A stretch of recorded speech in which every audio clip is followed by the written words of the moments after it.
Good afternoon. It is 25 minutes to 2 o'clock and you're chatting with Jade Robran, and it's time to talk about our state. And there's been a bit of a health revolution in SA, hasn't there? The state government has announced billions of dollars of improvements and changes. I'm joined in the studio by Health Minister Jack Snelling, Chief Executive of the Department for Health and Ageing, Vickie Kaminski, and also the Executive Director of the new Royal Adelaide Hospital Activation Paul Lambert. Guys, thank you very much. You've been very busy this morning with the new RAH, what are RAH?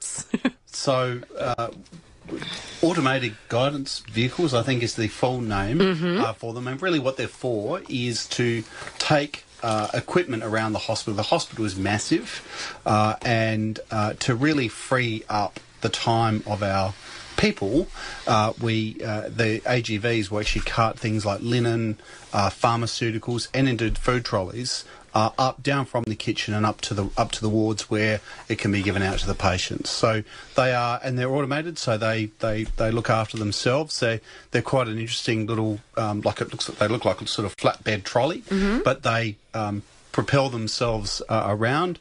They talk. If you stand in their way, they'll tell you politely to get out of the way, and they beep very loudly if you get too close to them, as I found out early this afternoon as well. What happened?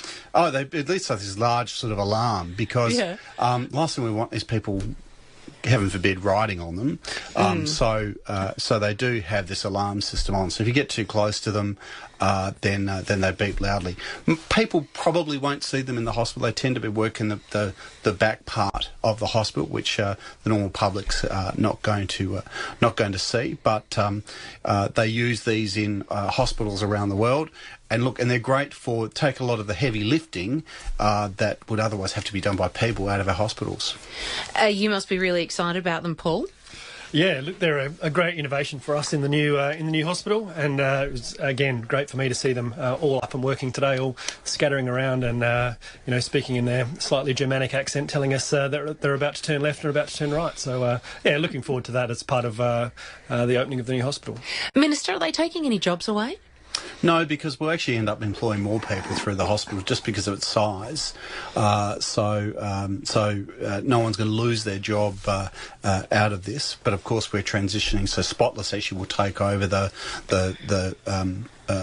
that part of the contract, the new Royal, as part of the overall contract we've got the new Royal Adelaide Hospital. But it just really means that our staff, our people, can spend more time actually at patients' bedsides doing really what they're best at, and something robots will never be able to do, while that traipsing around the hospital, literally kilometres of corridors, can be done using these robots. So delivering meals, how does that work? So our kitchen in the first floor, right at the bottom of the hospital, will prepare the food, load it into the food trolleys. They then get picked up automatically by the AGVs, by the robots, and then the robot will follow its way along the tracks that are hidden in the floor into their own lifts, and then up to the clinical areas, the wards or the wings, where they will deposit the food, and then a patient support services assistant or one of our clinical staff will pick up the food and take it to the bedside. So if you want more sauce, you can still get more sauce. You can still get more sauce. As the Minister said, the robots will never replace the human touch and the human contact. Sure. And one of the key features of this hospital is it is designed around that good patient experience, and this is really part of building that patient experience for us. If you'd like to ask any questions about the new Royal Adelaide Hospital, or in fact any of the health announcements that have been made in the past couple of weeks, please give us a call on 8223 0000. Everybody in the studio, including Health Minister Jack Snelling, is more than happy to take your calls. I wanted to ask you about the tours. There's some new some tours that were announced. Yeah, that's right. So we're going to have 4 tour days, and now because we can't just allow people just to turn up, because there's only a certain number of people we can actually physically put through the hospital, and we know that the interest is just going to be unbelievable. So we've allocated 4 days to take 3,000 people through the hospital. The way we're going to allocate that is a first come, first served basis. Registrations will open tomorrow morning at 9 o'clock. at our website, newra.sa.gov.au. Encourage your listeners to get in early. You'll be able to register for up to 4 tickets, and they'll be on different times over those 4 days. So it'll run basically from the Thursday to the Sunday. But it is pretty limited because we actually have to we can't just open the doors, obviously, and let people just sort of flood in. We actually have to physically take people around. So we'll be using volunteers from among our SA Health staff to lead those tour groups, probably about 12 people to a group. And they'll really get an opportunity that very few other South Australians will have a chance to have, because they'll see parts of the hospital the ordinary public won't ever get a chance to see. So this really is a unique opportunity to have a look at this wonderful hospital, the most advanced hospital, I'd argue, in the world, and all right here in South Australia. Now, we are releasing that information to you guys right now exclusively here on 5AA. You did hear that first, so that's great news for our listeners. So you get a chance to visit the hospital, which will be from Thursday the 20th of July to Sunday the 23rd of July. That's and right. What's that website again? So newra.sa.gov.au. And so what will the public get to see? Paul might give a better... So we going to take the public through a number of the key areas of the hospital. They'll get to see parts of the emergency department that they wouldn't normally get to see, as well as then looking at some of our inpatient areas, a little bit of behind the scenes in some of the things that you would see as a patient and some of the things that you wouldn't. And again, that big new outpatient area that we've created there on level 3. You'll get a sneak peek at the new commercial precinct. I was able to sample some of the sushi from one of the outlets there this afternoon, so that's coming on really well. So good restaurants? Yes, good restaurants, good food, good experience all round for the community of South Australia in this hospital, and really just to get a feel for, I guess, how new and how big it is. Have a really good close look at all of the embedded artwork that's around there, and it's a really fantastic site. So a great opportunity to get people in and around, let them have a look. Now, what if they don't have access to the internet? There is a phone number they can ring. Yeah. I haven't memorised the phone number. That's all right. But we can get that up to you. Okay. Yeah, that's fine. We can get that up to you. But yeah, there is a phone number. Those lines will open at 9 o'clock as well. But really encourage people, get onto if you have the internet, use the internet. That'll be the best, your best chance of getting tickets. We think it's going to be huge. We do think there's a chance the internet might break. Such might be the demand. But we're doing everything we can to make sure our systems can cope, because we know there's going to be a huge amount of interest. But we do urge people, get in quickly, because you might well find out that perhaps later in the day those tickets will all have been snapped up. Well, I think we're about to clog the phone line. The number is 7129 0092. That is 7129 0092. That is the number to call if you would like to tour the new Royal Adelaide Hospital. It will be open to public for 4 days, from the Thursday 20th of July to Sunday the 23rd of July, but numbers are strictly limited. So as you heard the Minister say, jump onto the website or call that number. The website is newra.sa.gov.au. Jack, I wanted to ask you, September 4 is the announced opening date for the Royal Adelaide Hospital. How confident are you of that date? Pretty good. We're talking about September 5. We'll start putting patients into the new hospital on September 4, but we're saying September 5 because at 7 a.m. on September 5 is the day the new emergency department will open. So that's the date we're talking about, because we're really worried about there being confusion and people not sure which ED to go to. So while we'll be starting to get patients in on the Monday, it'll be Tuesday morning, 7 a.m. September 5 is the key date. And yeah, we're confident that that's all going to be okay. Our hospitals are really busy at the moment. We've seen a spike. Seems to be a range of reasons, no specific, normally can say, okay, it's because there's flu or whatever, but we're actually seeing all of our EDs and for a range of presentations really busy at the moment. But we've got no reason to think that that's going to last for the next 2 months. So if anything, probably having a bit of a spike now is probably a good thing, because we would hope, based upon what's happened previously, that there'll be, we'll see that spike come down and we'll have a bit of a lull, which will make it easier for us to move. Fingers fingers crossed. However, the weather's just turned bitterly cold, hasn't it? And our dear Will Goodings is at home in bed with the flu. If that spike does continue, what's the plan then? Well, we have a number of contingencies in place to deal with that. So one of the things that we're looking at is how can the other hospitals take some of the load off the Royal Adelaide so that as patients are discharged, we don't have to fill up those beds. And that would give us the opportunity to move a little more quickly. So that's looking at a 4-week slowdown leading up to the actual move at the RAH. But, by all means, if we end up with some really significantly horrendous issue happening, then we have to reevaluate and say, is it the 5th? Is it the 6th? Is it the 7th? We're good to go. And are you planning for that? There's a contingency plan in place? Always have to have contingencies, but that would be our absolute last option. We are looking at how private hospitals can help us out as well, so that as we get closer to the date, I think we'll know, 2 or 3 weeks out, we'll have a pretty good sense about exactly what's happening and how many patients we're going to have left.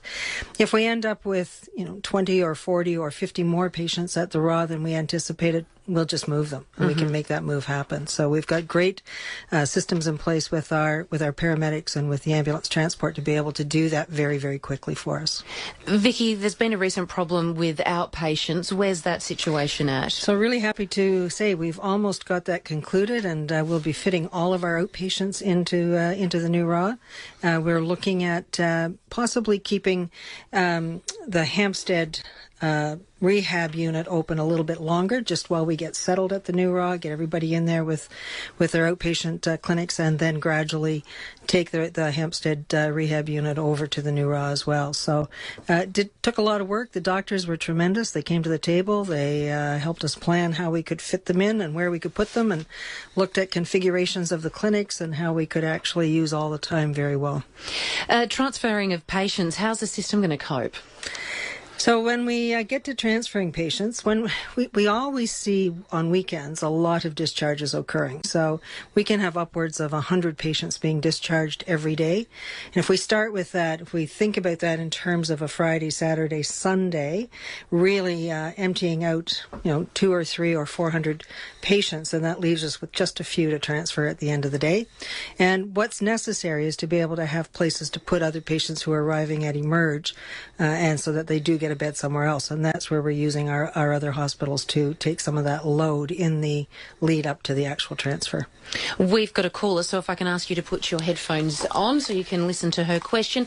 Faye, good afternoon. Yes, good afternoon to all of you.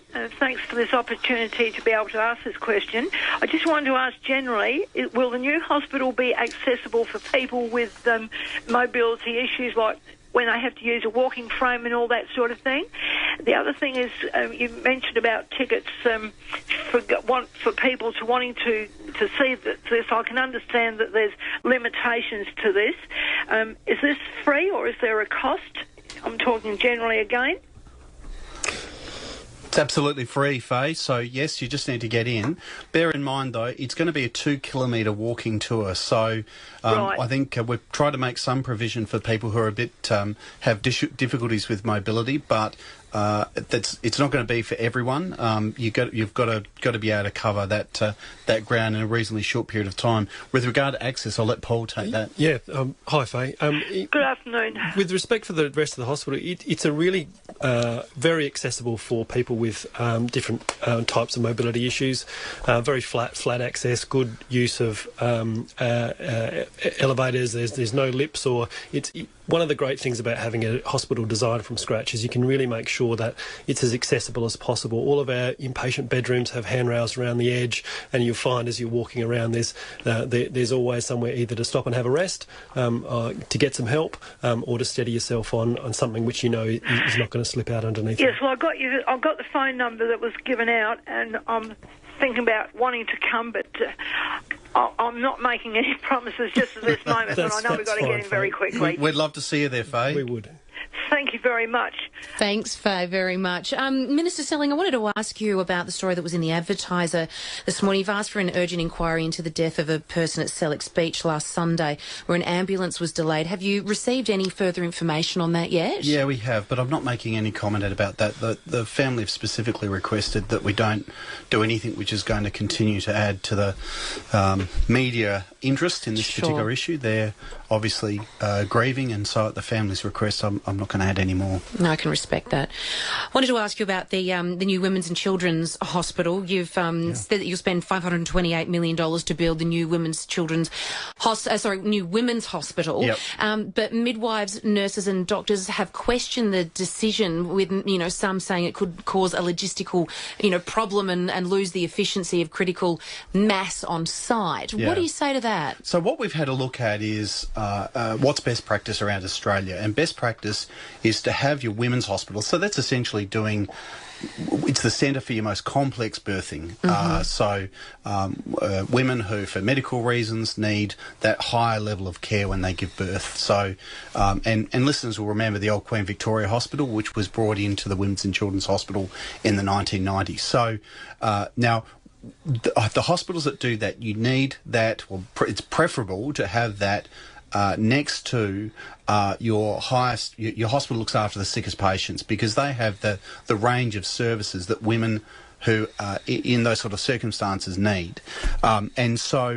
So that's similar to what is the case in Melbourne. We have the Royal Melbourne Women's Hospital adjacent to the Royal Melbourne Hospital, with their children's hospital about 800 metres down the road. So that's basically the model that we're going for. It would have been nice to have women's and children's all co-located there on the site. That's just proved not to be possible. So we think this is the next best option. In terms of having that co-location, the women's part of the Women's and Children's Hospital is the most important part. The Children's Hospital is far more able to operate more autonomously. It doesn't need to be right up next to, but it does help if it's a lot closer than our current Children's Hospital is to the new RAH. Many of our listeners, have been a little bit cynical, and you can probably understand why. The RAH's taken a bit longer than expected, the chemotherapy bungle and Mowbray. Are you biting off more than you can chew with all these offerings that you've made over the past few weeks? I don't think so. Obviously, look, new RAH, this is the biggest project our state will ever undertake. And if you look at other hospitals have been built around Australia, all of them have run over time and encountered difficulties. And that's no one's fault.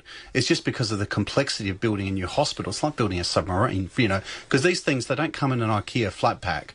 And they have to be designed from the ground up to meet the particular needs of the community it's going to service. So it's not really a surprise, and that's why we went through this. The government 10 years ago made a decision it would be a PPP, because we knew there was going to be risk attached with it, and we wanted that risk not being borne by South Australian taxpayers, but being borne by the consortium, and that's exactly what happened. So about $400 million worth of cost had to be borne by the consortium who will build and operate the hospital, rather than $400 million being picked up by South Australian taxpayers. David's call in. He's got a question for you guys. Hi, David. Go ahead. Yes, good afternoon. Just wondering, with the SAMRI so far, there were people like myself who were professional drivers, and we have to go pick up people, and there's just absolutely no loading zone, any passenger pickup here at the SAMRI currently, and I'm hoping you guys are going to do a better job with the new hospital. Thanks, David.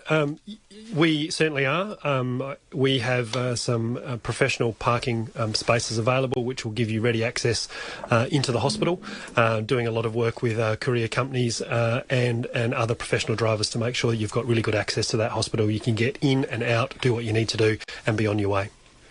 Thank you, David. Jack, another one. With the bank levy, no real guarantee it's going to go through. Is the new health funding at risk? No, I don't think so. I think, certainly my conversation with the Treasurer and what I've heard the opposition say is they're going to support the legislation go through the Parliament. So I think we're very confident. But look, these are important investments that we need to make. On the Queen Elizabeth Hospital, we do need to invest the $250 million so that all the patient areas can be seen in your new buildings. I mean, that old block that is known and loved. It is, I think, it dates back from the late 50s, early 60s. It is very, very old, and we shouldn't still have an emergency department. We shouldn't still have operating theatres in a building of that sort of age. Was Queen Elizabeth a backflip, or a decision based on community pressure or a political issue? Well, we've always wanted, and I've been advocating strongly, that we make the investment at the Queen Elizabeth Hospital. We rebuilt most of the inpatient areas, so that was when John Hill was Health Minister that those areas were completed. And we've long had on the drawing boards plans to reinvest to basically complete that piece of work, and that's what this does. It basically means all the patient-facing areas will be new. So whether it be EDs, operating theatres, outpatient clinics, all of that at the Queen Elizabeth Hospital will be completely rebuilt, and of course those inpatient areas that are new as well. So I think this is a great win for the people of the western suburbs. It means that the Queen Elizabeth Hospital, we're committed for it to be there for decades to come.